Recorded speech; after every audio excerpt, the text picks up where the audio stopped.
Right, lift every voice and play the dominant racial narrative of Christianity in sport. Hello, everyone. My name is Brandon Crooms. I am a doctoral candidate here at the University of Texas. Dr. Martin Luther King once said that the most segregated day in the week in Christian America is Sunday morning at 11 a.m. And when I really start to reflect on that quote, I said to myself, this is kind of similar to today. But my question that I asked was, why is that? Does race play a role with that? And does sport have any type of relevance in that? Well, there's this quote by Michael Frost in an article that he written called Colin Kaepernick versus Tim Tebow, a tale of two Christians on their knees. The quote says, and not just in the United States, in many parts of the world, it feels as though the church is separated into two versions, one that values personal pity, gentleness, respect for cultural mores, and the emphasis on moral issues like abortion and homosexuality. And another that values social justice, community development, racial reconciliation, and political activism. So if we look here, we see a tale of Christians on their knees. However, they're kneeling down for two very different reasons. We see Tim Tebow, who is widely accepted by America, and he's considered arguably to be, I'm sorry, gotta get it out, the model Christian athlete. Right? But however, Colin Kaepernick, he is ostracized and crucified for the simple fact that he's on his knees to stand up for social justice. So this is an example of how Christianity can play a role in sports, but I want to dive a little more on how it is embedded into sports culture. What we may know about Christianity in sport is what we see on television. We may see individual athletes or teams engage in religious rituals such as prayer, or they may do specific chants that has God or acknowledge God in some way. And we also see in post-game interviews when they give glory to God or give recognition to God for their personal successes. We've seen that.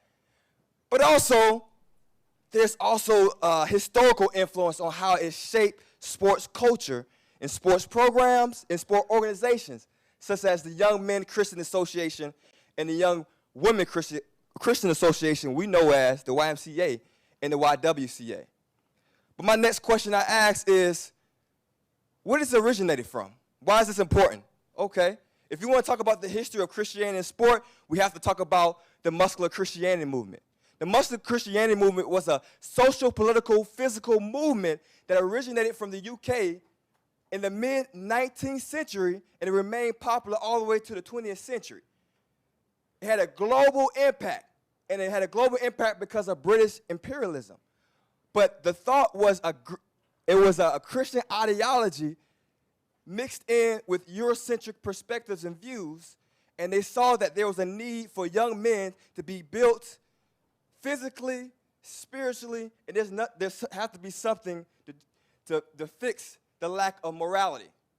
So they use sport to teach young men how to do this and to be this.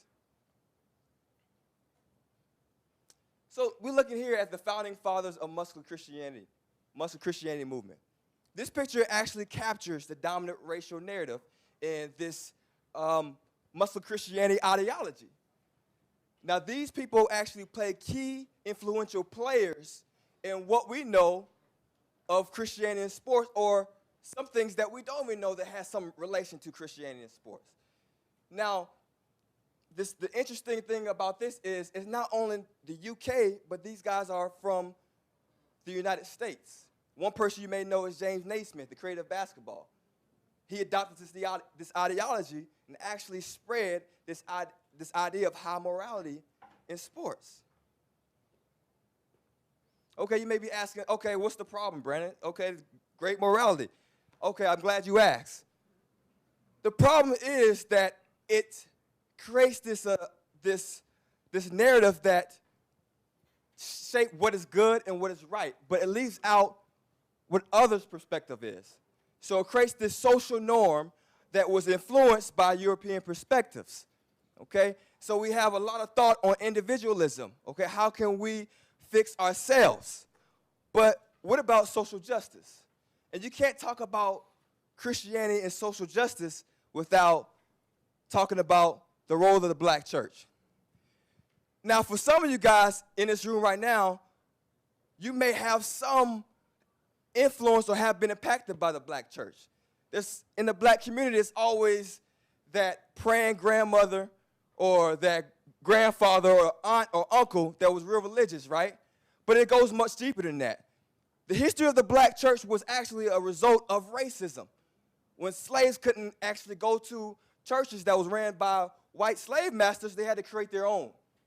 But however, their world perspective was shaped by their own experiences. Now we see throughout history how blacks were discriminated. They were abused emotionally, mentally. Black bodies were being lynched. There was no place to go. They couldn't trust anybody. But the one place that they could trust was the black church. It was a place of seeking refuge. There was a place where they can actually get spiritual guidance and help. Not only that, but we actually seen leaders come from the civil rights movement, Dr. Martin Luther King, where people actually seen resilience. They seen the strength. They seen hope coming from the black church that inspired people to take on a more of an activist role. So the black church was not just a church building, but it was something that was more related to community, okay? So we see these characteristics of the black church even among some Christian athletes, such as Eric Reed. Eric Reed saw that faith was something that helped him motivate him to take on that activist role. In his quote, he said, "That's when my faith moved me to take action." I look to James 2:17, which states, "Faith by itself, if it does not have works, is dead." I knew I had to stand up for what is right. And then we have a former NFL athlete by the name of Anquan Boldin. For some people, he retired prematurely, but for him, he retired because he wanted to fulfill his purpose that was outside of football. He saw that his purpose was to serve not just people, but actually God by serving people through humanitarian works and standing up for human rights. So why is this important? Why is it important to have a complete narrative of Christianity in sports? It's important because if you have any association with athletes, if you care about athletes and you want to really see the best in them, then we have to start thinking about the whole athlete. And we got to learn how to understand what matters to them. In regards to their religious faith, sometimes that can be altered and shaped by their experiences and race, who could change their perspective and how they see the world. Also, it's important that we know that people are more complex. It's much more than just race and just their athletic ability. But sometimes they hold religious beliefs that's very open to them, very close to them. And some of the things that we can do to try to have a better understanding and really get to know the whole athlete and understand what matters to them is read some autobiographies of some athletes that really talk about their faith and how it impacts their life. Comes directly from the athlete, tells their story. You can also look at documentaries, paying attention to how they talk about faith. And lastly, there's some interviews from podcasts, specifically on religious athletes.